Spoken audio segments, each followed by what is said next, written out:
ನಿಮ್ಮ ಜೀವನದಲ್ಲಿ ಸುಂದರವಾಗಿರುವಂತಹ ಬೀಚನ್ನು ನೋಡಿರಬಹುದು. ಆದರೆ ನಾನು ನಿಮ್ಮನ್ನು ಇವತ್ತು ಕರೆದುಕೊಂಡು ಹೋಗ್ತಾ ಇರುವಂತಹ ಬೀಚು ಮೋಜು ಮಸ್ತಿಗಲ್ಲ, ಮೌನಕ್ಕೆ.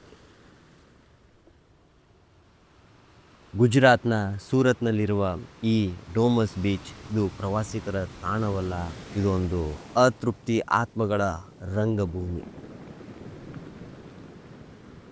ನೀವು ಈ ವಿಡಿಯೋವನ್ನು ನೋಡ್ತಾ ಇದ್ರೆ ಹೆಡ್ಫೋನ್ಸನ್ನು ಹಾಕ್ಕೊಂಡು ಸುಮ್ಮನೆ ಕಣ್ಣು ಮುಚ್ಕೊಂಡು ಕೇಳ್ಕೊತಾ ಹೋಗಿ. ಒಂದೊಂದು ಸೀನು ಕೂಡ ನಿಮ್ಮ ಕಣ್ಣು ಮುಂದೆ ಬರ್ತಾ ಹೋಗುತ್ತೆ. ಜನ ಹೇಳ್ತಾರೆ ಮರಳು ಕಪ್ಪಾಗಿದೆ, ಆದರೆ ಸತ್ಯ ಹೇಳಬೇಕು ಅಂದರೆ ಈ ಮಣ್ಣಿನ ಪ್ರತಿ ಕಣಕಣದಲ್ಲೂ ಚಿತೆಯ ಬೂದಿ ಅಡಗಿದೆ. ಸಾವಿರಾರು ವರ್ಷಗಳ ಹಿಂದೆ ಈ ಒಂದು ಭೂಮಿಯಲ್ಲಿ ಹೆಣಗಳನ್ನು ಸುಡ್ತಾ ಇದ್ರು. ಆ ಸುಟ್ಟು ಕರಕಲಾದ ಅಸ್ಥಿಗಳೇ ಈ ಮಣ್ಣಿನ ಕೆಂಪು ಬಣ್ಣವಾಗಿ ಬದಲಾಗಿದೆ. ಇಲ್ಲಿನ ಅಲೆಗಳು ಕೇವಲ ನೀರಿನಷ್ಟೇ ತೋರಿಸೋದಿಲ್ಲ, ಅವುಗಳ ಜೊತೆ ಯಾವುದೋ ಒಂದು ನಿಗೂಢ ಧ್ವನಿಯನ್ನು ಕೂಡ ಹೊರಗೆ ಹಾಕ್ತಾ ಇರುತ್ತೆ. ಇತಿಹಾಸ ಪುಟ ತಿರುವಿ ನೋಡಿದರೆ ಮೊಘಲರ ಕಾಲದಲ್ಲಿ ಈ ಜಾಗ ಹಿಂದೂಗಳ ಪವಿತ್ರ ಸ್ಮಶಾನವಾಗಿತ್ತು. ಆದರೆ ಕಾಲಕ್ರಮೇಣ ಬಂದಂತೆ ಈಗ ಬೀಚ್ ಆಗಿ ಕನ್ವರ್ಟ್ ಆಗಿ. ಆದರೆ ನೀವು ಇಲ್ಲಿ ಕುಳಿತುಕೊಂಡು ಐಸ್ ಕ್ರೀಮ್ ಏನಾರು ತಿಂತಾ ಇದ್ರೆ 10 ಅಡಿ ಕೆಳಗೆ ಯಾರೋ ತಂದೆ ಯಾರೋ ತಾಯಿ ಮಗುವ ಹೆಣವನ್ನು ಸುಡ್ತಾ ಇರುತ್ತೆ. ವಿಜ್ಞಾನಿಗಳು ಹೇಳ್ತಾರೆ ಇಲ್ಲಿ ಐರನ್ ಆಕ್ಸೈಡ್ ಜಾಸ್ತಿ ಇರೋದ್ರಿಂದ ಈ ಥರ ಮಣ್ಣು ಕಪ್ಪಾಗಿರುತ್ತೆ. ಆದರೆ ಆತ್ಮಸಾಕ್ಷಿಯಿಂದ ಸತ್ಯ ಹೇಳಬೇಕು ಅಂದರೆ ಇಷ್ಟು ಗಾಢವಾಗಿರುವಂಥ ಕಪ್ಪು ಮಣ್ಣು ಕೇವಲ ಮಣ್ಣಾಗಿರಲು ಸಾಧ್ಯವಿಲ್ಲ. ಇದು ಸುಟ್ಟ ದೇಹಗಳ ಮತ್ತು ಕಣ್ಣೀರಿನ ಬಣ್ಣಗಳು. ಇಲ್ಲಿ ಬೀಸುವಾಗ ಬರುವ ಆ ವಾಸನೆ ಅದು ಉಪ್ಪಿನಂಶದಲ್ಲ, ಅದು ಸುಟ್ಟ ಮಾಂಸದ ಹಳೆಯ ಸ್ಮರಣೆಯ ವಾಸನೆಯಾಗಿ ಕಾಣಿಸುತ್ತೆ. 2011ರಲ್ಲಿ ಒಂದು ಕರಾಳ ಸತ್ಯ ಈ ಒಂದು ಜಾಗದಲ್ಲಿ ಬರುತ್ತೆ. ಡೋಮಸ್ ಬೀಚಲ್ಲಿ ನಡೆಯುತ್ತೆ. ಭಯಕ್ಕಿಂತ ದೊಡ್ಡದು ಬೀಚ್ನ ನೋಡಬೇಕು, ಇಲ್ಲಿ ಇರುವಂಥ ಜಾಗವನ್ನು ಆನಂದ ಪಡಬೇಕು, ಅನುಭವಿಸ್ಬೇಕು, ಸೂರ್ಯ ಮುಳುಗೋದನ್ನು ನೋಡಬೇಕು. ಆದರೆ ಅವರಿಗೆ ಇತಿಹಾಸ ಏನು ಗೊತ್ತಿರೋದಿಲ್ಲ. ಈ ಡೋಮಸ್ ಬೀಚ್ ಬಗ್ಗೆ ಅವರಿಗೆ ಏನು ಕೂಡ ಗೊತ್ತಿರೋದಿಲ್ಲ. ಅವರ ತಲೆಯಲ್ಲಿ ಇರೋದು ಒಂದೇ, ಈ ಬೀಚನ್ನು ಅನುಭವಿಸ್ಬೇಕು, ಮಜಾ ಮಾಡಬೇಕು, ಮನಸ್ಸನ್ನು ಹಗುರ ಮಾಡಿಕೊಂಡು ಹೋಗ್ತಾ ಇರಬೇಕು. ಸಾಯಂಕಾಲ 5 ಗಂಟೆಗೆ ಒಂದು ಸಣ್ಣ ಕುಟುಂಬ ಬರುತ್ತೆ. ತಾಯಿ, ಮಕ್ಕಳು, ಅಜ್ಜ, ಅಜ್ಜಿ ಎಲ್ಲರೂ ಕೂಡ ಬರ್ತಾರೆ. ತಾಯಿ ದೂರದಲ್ಲಿ ಕೂತ್ಕೊಂಡು ಸೂರ್ಯ ಮುಳುಗೋದನ್ನು ನೋಡ್ತಾ ಇರ್ತಾಳೆ. ಒಂದು ಕಡೆ ಒಂದು ಸಣ್ಣ ಮಗು ಆ ಬೀಚಲ್ಲಿ ಆಟ ಆಡ್ತಾ ಇರುತ್ತೆ. ಆ ಮಣ್ಣಲ್ಲಿ ಏನೋ ಒಂದು ಹೆಸರನ್ನು ಬರಿತಾ ಇರುತ್ತೆ. ಕರೆಕ್ಟ್ 6:50ಕ್ಕೆ ತಾಯಿಗೆ ನೀರು ಕುಡಿಬೇಕಂತೇಳಿ ಅನಿಸುತ್ತೆ. ಹೋಗಿ ಬಾಟಲನ್ನು ತರೋಷ್ಟ್ರೊಳಗೆ ಆ ಮಗು ಮಾಯವಾಗಿ. ಅಲ್ಲಿ ಯಾವುದೇ ಥರದ ಮಗು ಇರಲ್ಲ, ಬರೆದಿರೋವಂಥ ಅಕ್ಷರಗಳು ಇರೋದಿಲ್ಲ. ತಾಯಿ ಕಿರಿಚಲು ಶುರು ಮಾಡ್ತಾಳೆ, ಎಲ್ಲರನ್ನು ಕರೀತಾಳೆ, ಯಾರೂ ಕೂಡ ಬರೋದಿಲ್ಲ. ಆ ಸಮುದ್ರಕ್ಕೆ ಕೇಳುತ್ತೆ ಎಲ್ಲಿ ನನ್ನ ಮಗು ಅಂತೇಳಿ, ಆದರೆ ಅದು ಯಾವುದೇ ಥರದ ಉತ್ತರ ಕೊಡೋದಿಲ್ಲ. ಪೊಲೀಸರಿಗೆ ಕಳಿಸ್ತಾಳೆ, ನಾಯಿಗಳನ್ನು ಕರೆಸ್ತಾಳೆ. ಪೊಲೀಸರೇನು ಬಂದರು, ನಾಯಿನೂ ಕರೆದುಕೊಂಡು ಬಂದರು. ಆದರೆ ಆ ನಾಯಿಗಳು ಹೆಜ್ಜೆ ಗುರುತನ್ನು ಕಂಡುಹಿಡಿಯೋಕ್ಕೆ ಆಗಲಿಲ್ಲ. ಬದಲಾಗಿ ಸಮುದ್ರ ಕಡೆ ನೋಡಿಬಿಟ್ಟು ಕೂಗಲು ಪ್ರಾರಂಭ ಮಾಡ್ತು, ಹಾಗೆ ಅಳಲು ಪ್ರಾರಂಭ ಮಾಡ್ತು. ಸೊ ಇಲ್ಲೇ ಗೊತ್ತಾಗತ್ತೆ ಎಷ್ಟು ಕ್ರೂರವಾಗಿರುವಂಥ ಆ ಬೀಚ್ ಇದೆ ಅಂತೇಳಿ.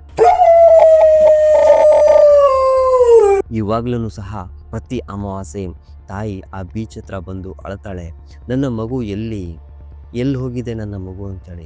ಆದರೆ ಆ ಸಮುದ್ರದ ಅಲೆಗಳು ಉತ್ತರ ಕೊಡುತ್ತೆ, ಅದು ಮನುಷ್ಯನಿಗೆ ಅರ್ಥವಾಗದಂತಹ ಭಾಷೆಯಲ್ಲಿ ಉತ್ತರ ಕೊಡುತ್ತೆ.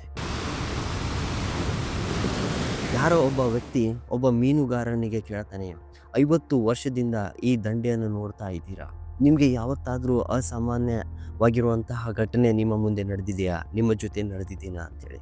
ಅವ್ರು ಹೇಳ್ತಾರೆ, ಹೌದು, ನನ್ನ ಜೀವನದಲ್ಲಿ ಒಂದು ಮರೆಯಲಾಗದಂಥ ಘಟನೆ ಈ ಜಾಗದಲ್ಲಿ ನಡೆದಿದೆ. ಅದು ಎಂದಿಗೂ ಕೂಡ ನಾನು ಮರೆಯಲಿಕ್ಕೆ ಸಾಧ್ಯನೇ. ಒಂದು ರಾತ್ರಿ ನಾನು ಬೆಳಗ್ಗೆ ಮೀನನ್ನು ಹಿಡಿಯಬೇಕಂತೇಳಿ ನನ್ನ ದೋಣಿಯನ್ನು ರಾತ್ರಿ ಹೊತ್ತೇ ರೆಡಿ ಮಾಡ್ತಾ ಇದ್ದೆ.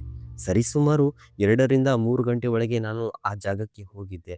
ಆ ದೋಣಿಯನ್ನು ರೆಡಿ ಮಾಡ್ತಾ ಇದ್ದೆ, ರಿಪೇರಿ ಮಾಡ್ತಾ ಇದ್ದೆ. ಯಾರೋ ದೂರದಲ್ಲಿ ಒಂದು ಧ್ವನಿ ಕೇಳಿಸ್ತು. ಆ ಗಾಳಿಯಲ್ಲಿ ಆ ಧ್ವನಿ ನನ್ನನ್ನು ಕರೆದಂಗಾಯಿತು. ನಾನು ತಿರುಗಿ ನೋಡಿದೆ, ಯಾವುದೇ ಥರದ ವ್ಯಕ್ತಿಗಳು ನನಗೆ ಕಾಣಿಸ್ಲಿಲ್ಲ, ಯಾರೂ ಕೂಡ ಕಾಣಿಸ್ಲೇ ಇಲ್ಲ. ಆದರೆ ಬರ್ತಾ ಬರ್ತಾ ಆ ಧ್ವನಿ ನನ್ನ ಹತ್ತಿರ ಬರೋ ಹಾಗೆ ಕೇಳಿಸ್ತಾ ಇತ್ತು.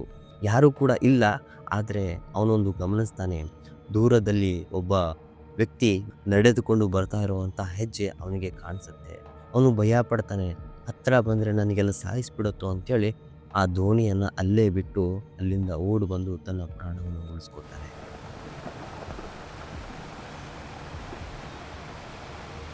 ಇಲ್ಲಿ ಸತ್ತವರು ಸತ್ತಿಲ್ಲ, ಆದರೆ ನಮಗಾಗಿ ಅವರು ಕಾಯ್ತಾ ಇರ್ತಾರೆ ಅಂತ. ಸ್ಥಳೀಯರು ಹೇಳುವ ಪ್ರಕಾರ ಸಾಯಂಕಾಲ 7 ಗಂಟೆಯ ನಂತರ ಇಲ್ಲಿ ನಾವೇನಾದರೂ ನಡೆದಾಡ್ತಾ ಇದ್ದರೆ ನಮ್ಮ ಜೊತೆ ಯಾರೋ ಒಬ್ಬರು ನಡೆದಾಡ್ತಿರುವಂಥ ಸ್ಪರ್ಶ ಆಗುತ್ತೆ. ಅದೊಂದು ಧ್ವನಿ ಕೇಳಿಸುತ್ತೆ, ಆ ಒಂದು ಶಬ್ದ ಕೇಳಿಸುತ್ತೆ. ನಾವು ನಿಂತರೆ ಆ ಶಬ್ದವು ಕೂಡ ಅಲ್ಲೇ ನಿಲ್ಲುತ್ತೆ. ನಾವೇನಾದರೂ ಓಡ್ಕೊಂಡು ಹೋದರೆ ಬೆನ್ನತ್ತಿ ಬರುತ್ತೆ. ಇದು ಕೇವಲ ಸಿನಿಮಾ ಕಥೆ ಅಲ್ಲ, ಇದು 1000 ಜನರ ಅನುಭವ. ಒಬ್ಬ ಪ್ರತ್ಯೇಕದರ್ಶಿ ಬಿಸ್ನೆಸ್ ಟ್ರಿಪ್ಗಂತೇಳಿ ಅಲ್ಲಿಗೆ ಬರ್ತಾನೆ. ಸೊ ಸೂರತ್ತಲ್ಲಿ ಬಂದಿರ್ತಾನೆ. ಹಾಗೆ ಹೋಗ್ತಿರ್ಬೇಕಾದ್ರೆ ಸಾಯಂಕಾಲ 5 ಗಂಟೆ ಹಾಗೆ ಇವರಿಗೆ ಈ ಡೋಮಸ್ ಬೀಚಲ್ಲಿ ಇವತ್ತೊಂದು ದಿನ ಉಳ್ಕೊಂಡ್ಬಿಟ್ಟು ನಾಳೆ ಹೋಗೋಣ ಅಂಥೇಳಿ ಅವರಿಗೆ ಏನೋ ಒಂದು ಪ್ಲ್ಯಾನ್ ಬರುತ್ತೆ, ಥಾಟ್ ಬರುತ್ತೆ. ಆ ಬೀಚಲ್ಲಿ ಬರ್ತಾರೆ, ತಿರುಗಾಡ್ತಾ ಇರ್ತಾರೆ. ಅವನು ಮತ್ತು ಅವನ ಸ್ನೇಹಿತರು ಇಬ್ಬರು ಕೂಡ ಆ ಬೀಚಲ್ಲಿ ನಡೆದುಕೊಂಡು ಹೋಗ್ತಾ ಇರ್ತಾರೆ. ಅವರಿಗೆ ಯಾವುದೇ ಥರದ ಕಲ್ಪನೆ ಇರೋದಿಲ್ಲ. ಸಾಯಂಕಾಲ 7 ಗಂಟೆ ಆದರೆ ಇವರಿಂದ ಒಂದು ಶಬ್ದ ಬರುತ್ತೆ ಅಥವಾ ಇವರಿಗೆ ಏನೋ ಒಂಥರ ವಿಚಿತ್ರ ಘಟನೆ ನಡೆಯುತ್ತೆ. ಯಾವುದೇ ಥರದ ಅನುಮಾನನೇ ಇರೋದಿಲ್ಲ. ಹಾಗೆ ನಡೆದುಕೊಂಡು ಹೋಗ್ತಾ ಇರಬೇಕಾದ್ರೆ ಬಿಸ್ನೆಸ್ ಬಗ್ಗೆ ಐಡಿಯಾವನ್ನು ಡಿಸ್ಕಸ್ ಮಾಡ್ತಿರ್ತಾರೆ. ಯಾವ ಥರ ಬಿಸ್ನೆಸ್ ಮಾಡೋದು, ಯಾವ ಥರ ರನ್ ಮಾಡೋದು ಅಂತೇಳಿ. ಸೊ ಇದ್ದಕ್ಕಿದ್ದಂತೆ ಅವನ ಸ್ನೇಹಿತನ ಹಾವ ಭಾವ ಎಲ್ಲ ಚೇಂಜ್ ಆಗುತ್ತೆ. ನಗುತ್ತಾ ಹೇಳ್ತಾನೆ, ನನಗೆ ಇಲ್ಲಿ ಒಂದು ಜಾಗ ಬೇಕು, ನಾನು ಇಲ್ಲೇ ಉಳಿದುಕೋಬೇಕು ಅಂತೇಳಿ. ಸ್ವಲ್ಪ ಹೊತ್ತು ಹಾಗೆ ನಡೆದುಕೊಂಡು ಹೋಗ್ತಿರ್ಬೇಕಾದ್ರೆ ಅವನಿಗೆ ಆ ಘಟನೆಯೇ ನೆನಪಿರೋದಿಲ್ಲ. ಸಂಪೂರ್ಣವಾಗಿ ಗೊತ್ತೇ ಇಲ್ಲ ಅನ್ನೋ ಥರ ಹೋಗ್ತಾ ಇರ್ತಾರೆ. ಆ ರಾತ್ರಿ ಅಲ್ಲೇ ಸ್ಟೇ ಆಗ್ತಾರೆ.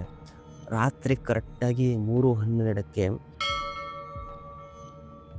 ಏನು ಆ ಫೀಲ್ ಆಗಿರುತ್ತಲ್ಲ ಆ ವ್ಯಕ್ತಿ ಮತ್ತೆ ಎದ್ದು ನೋಡ್ತಾನೆ. ಆ ಬೀಚ್ ಹತ್ರ ದೂರದಿಲ್ಲ, ಸ್ವಲ್ಪ ಹೊತ್ತು ನಡ್ಕೊಂಡು ಆ ಬೀಚ್ ಹತ್ರ ಬರ್ತಾನೆ.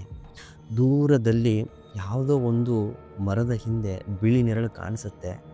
ಅದೇ ಸಮಯಕ್ಕೆ ಅವನ ಕುತ್ತಿಗೆ ಹತ್ರ ಯಾರೋ ಒಬ್ಬರು ಹಿಡ್ಕೊಂಡಿರೋ ಹಾಗೆ, ಯಾರೋ ಒಬ್ಬರು ಕೂತ್ಕೊಂಡಿರೋ ಥರ ಫೀಲ್ ಆಗುತ್ತೆ. ಸೊ ಅವನಿಗೆ ತುಂಬ ಭಯ ಆಗ್ತಾ ಇರುತ್ತೆ, ಏನಿದು ಅಂತೇಳಿ. ಇದು ಅವನು ಭ್ರಮೆ ಅಂತೇಳಿ ಅಂದ್ಕೊಂಡಿದ್ದ. ಆದರೆ ಅವನ ಕಾಲ ತಳಗೆ ಯಾರೋ ಅವನಿಗೆ ಜಗ್ತಿರೋ ಹಾಗೆ, ಆ ಮರಳು ಕುಸಿತಿರೋ ಹಾಗೆ ಫೀಲ್ ಆಗ್ತಾ ಇರುತ್ತೆ. ಆಮೇಲೆ ಅವನಿಗೆ ಒಂದು ಧ್ವನಿ ಕೇಳಿಸುತ್ತೆ, ನಮಗೂ ಜೀವ ಬೇಕು, ನಾವು ಸೂರ್ಯನ ಬೆಳಕನ್ನು ನೋಡಬೇಕು. ಈ ಧ್ವನಿ ಅಲ್ಲಿರುವಂಥ ಹಳೆಯ ನಿವಾಸಿಗಳ ಧ್ವನಿ ಅಂತೇಳಿ ಹೇಳಿದ್ರು. ಇಲ್ಲಿ ಆ ಧ್ವನಿಗಳು ಎಷ್ಟೋ ವರ್ಷಗಳ ಹಿಂದೆ ಸತ್ತಿರುವಂಥ ವ್ಯಕ್ತಿಗಳದ್ದು ಅಂತೇಳಿ ಆ ವ್ಯಕ್ತಿ ಹೇಳ್ದ ನನಗೆ. ಡೋಮಸ್ ಬೀಚ್ ಇದು ಅಸಾಮಾನ್ಯ ಶಕ್ತಿಗಳ ಅರಮನೆಯಾಗಿ ಎದ್ದು ನಿಂತಿದೆ. ಇಲ್ಲಿ ಪ್ರತಿ ಮರಳಿನ ಕಣದಲ್ಲೂ ಸಾವಿರಾರು ಆತ್ಮಗಳ ಸಾವಿನ ರಹಸ್ಯ ಅಡಗಿದೆ. ನೀವು ಸಾಹಸಿಗಳಾಗಿದ್ದರೆ ಇಲ್ಲಿಗೆ ಬನ್ನಿ. ಈ ಅಲೆಗಳು ನಿಮ್ಮನ್ನು ಸ್ವಾಗತಿಸೋದಿಲ್ಲ, ನಿಮ್ಮನ್ನು ಬಲಿ ಕೇಳುತ್ತೆ. ಒಂದು ವೇಳೆ ನೀವು ಈ ಡೋಮಸ್ ಬೀಚ್ಗೆ ಬಂದಿದ್ರೆ ಗಾಳಿಯಲ್ಲಿ ನಿಮಗೆ ಯಾರೋ ಕರೆದಿರೋ ಹಾಗೆ ಕೇಳಿಸಿದ್ರೆ ದಯವಿಟ್ಟು ನೀವು ಅದಕ್ಕೆ ರೆಸ್ಪಾನ್ಸ್ ಮಾಡೋಕ್ಕೆ ಹೋಗಬೇಡಿ. ಯಾಕಂದ್ರೆ ಡೋಮಸ್ ಬೀಚಿಂದ ವಾಪಸ್ ಬಂದವರು ಶರೀರ ಮಾತ್ರ, ಆದರೆ ಆತ್ಮಗಳು ಅಲ್ಲೇ ಉಳಿದ್ಬಿಡುತ್ತೆ. ನನ್ನ ಪ್ರಕಾರ ಕತ್ತಲೆಯನ್ನು ಗೌರವಿಸಿ, ಸತ್ಯವನ್ನು ಹುಡುಕಿ, stay curious, stay safe. Dumas beach ಅಸಾಮಾನ್ಯ ಶಕ್ತಿಗಳ ಅರಮನೆನ ಅಥವಾ ನಮ್ಮ ಮನಸ್ಸಿನ ಭ್ರಮೆಯೋ ಒಂದು ಕೂಡ ಗೊತ್ತಿಲ್ಲ. ಆದರೆ ಇದಕ್ಕೆ ಕಾಲ ಯಾವತ್ತೂ ಕೂಡ ಉತ್ತರನೇ ಕೊಟ್ಟಿಲ್ಲ. ಆದರೆ ನೆನಪಿಡಿ, ಪ್ರಕೃತಿ ಕೆಲ ಜಾಗಗಳು ಮನುಷ್ಯರಿಗಾಗಿ ಇರೋದಿಲ್ಲ, ಕೇವಲ ನೆನಪಿಗಾಗಿ ಮತ್ತು ಕೆಲವು ಆತ್ಮಗಳಿಗಾಗಿ ಶಾಂತವಾಗಿರಲು ಆ ಜಾಗಗಳು ಇರ್ತಾರೆ. ನೀವೇನಾದರೂ ಸೂರತ್ಗೆ ಹೋದರೆ ಡೋಮಸ್ ಬೀಚ್ಗೆ ಖಂಡಿತವಾಗ್ಲೂ ಹೋಗಿ. ಸೂರ್ಯ ಮುಳುಗುವ ಮೊದಲೇ ಅಲ್ಲಿಂದ ಹೊರಗಡೆ ಬನ್ನಿ. ಯಾಕಂದರೆ ಕತ್ತಲಾದ ಮೇಲೆ ಅಲ್ಲಿ ಕೇಳುವಂಥ ಪ್ರಶ್ನೆಗಳಿಗೆ ನಿಮ್ಮ ಹತ್ರ ಉತ್ತರ ಇರೋದಿಲ್ಲ. ಹುಷಾರಾಗಿರಿ, ಯಾಕಂದರೆ ಕೆಲವು ಕಥೆಗಳು ಕೇವಲ ಕೇಳೋದಕ್ಕೆ ಅಲ್ಲ, ಅದನ್ನು ಅನುಭವಿಸಿದರೆ ನಮ್ಮ ಪ್ರಾಣವೇ ಹೋಗಿಬಿಡುತ್ತೆ. ಇಂದಿನ ಎಪಿಸೋಡ್ ನಿಮಗೇನಾದರೂ ಇಷ್ಟವಾದರೆ ಕಮೆಂಟ್ ಮಾಡಿ. ಇದೇ ಥರ ನಿಗೂಢವಾಗಿರುವಂಥ ಕಥೆಯೊಂದಿಗೆ ನಿಮ್ಮ ಮುಂದೆ ಬರ್ತೀನಿ. Stay safe, stay curious. Thank you.